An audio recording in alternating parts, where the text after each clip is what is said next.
Yan mga bird kada, good morning. Papaliguan natin tong mga bagong dating nating ibon, yung mga Taiwan bird natin. And ito gagamitin natin malatayon para luminis sila tsaka maalis yung mga ano nila sa katawan na yan. Konti na lang pala laman nito pero pwede na yan para malinisan na sila. Yan, malatayon.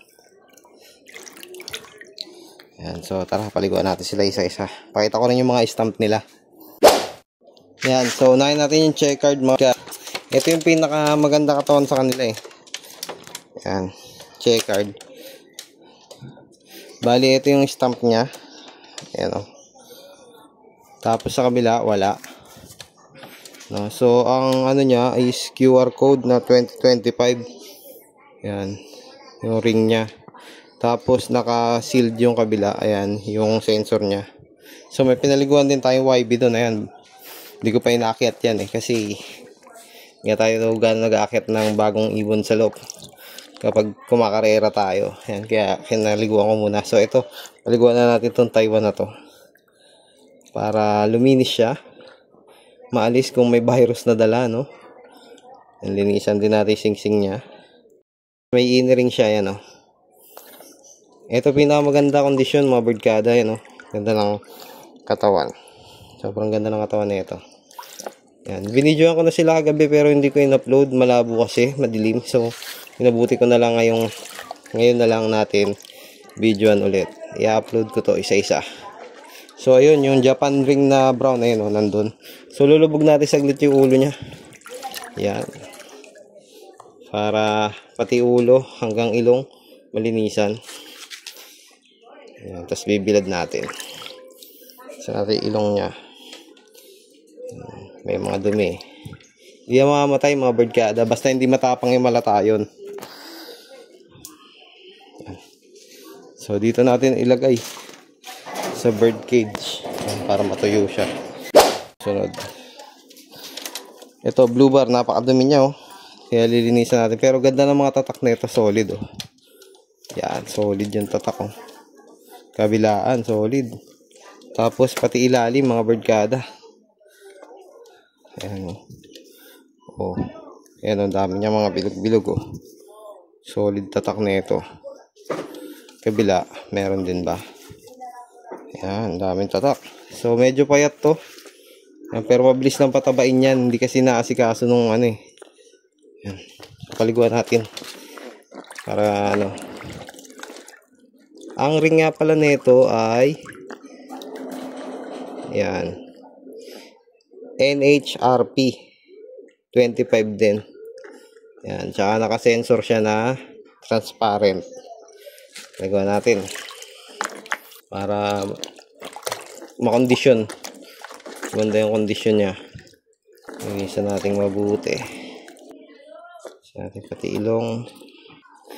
Mabilis lang to, 1 week lang to, tataba na to. Aalagaan lang sa bacteria digestion. Medyo payat siya eh. Ayan, okay na yan. Tingnan natin dito. Yan, ito medyo okay na yung katawan. Yan, nagkalaman na. Taas nila kumain eh. Yan, ito yung tatak niya. Yan, tapos ito yung sa kabila. Yan, tapos alam ko may tatak din sa ilalim. Dito yata sa kabila. Yun, ayun oh. May bilog-bilog din. Ito, dalawa na yung kulay oh.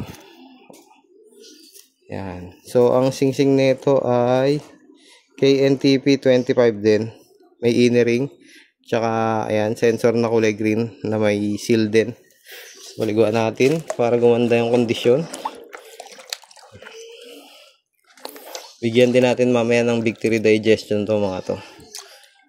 Para okay na yung kondisyon nila. Isang linggo lang to dito, di nyo na makikilala to.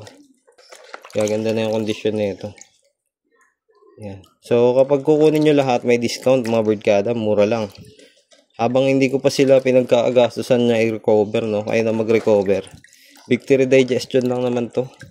Tsaka kung gusto nyo patabain, wag nyong babara ng patoka, no? Tipid-tipid lang.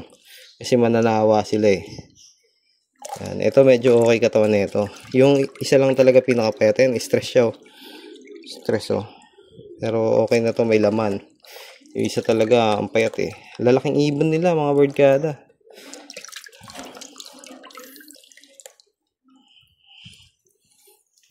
Okay na to.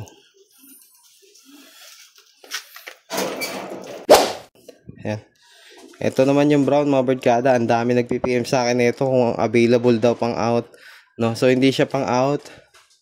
Ayan, si Japan. Ayan, pakita natin siya. Ito siya oh.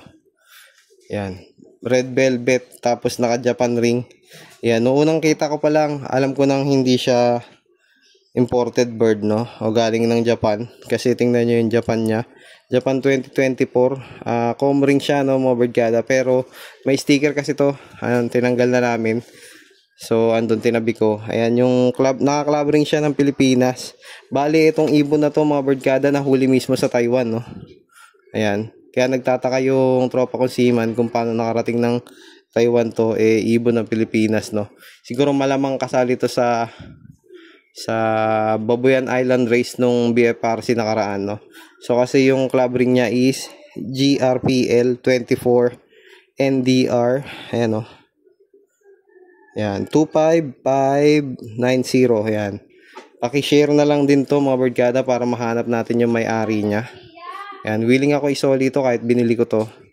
Ayan, walang problema, no? Kasi nagkakarera rin tayo.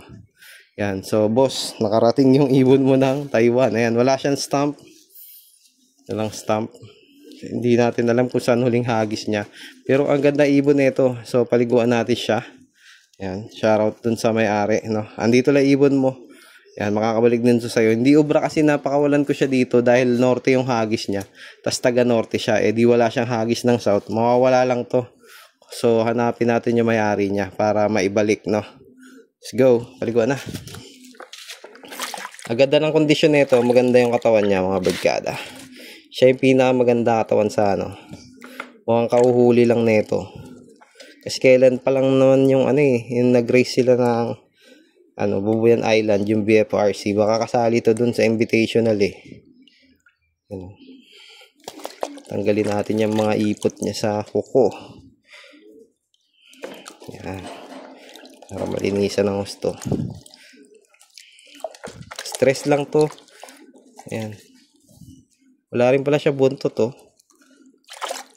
So, natin siya. Hanapin natin yung may-ari. Share nyo para makarating sa may-ari mga birdcada. Tinisa natin mabuti. Ang ganda ng katawan eh.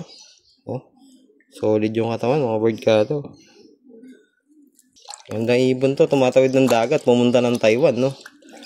Nandito pa rin yung nito, yung sticker niya, sir.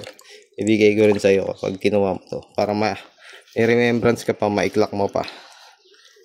So patayuin natin sila dito. Let's go, patayo na kayo dyan.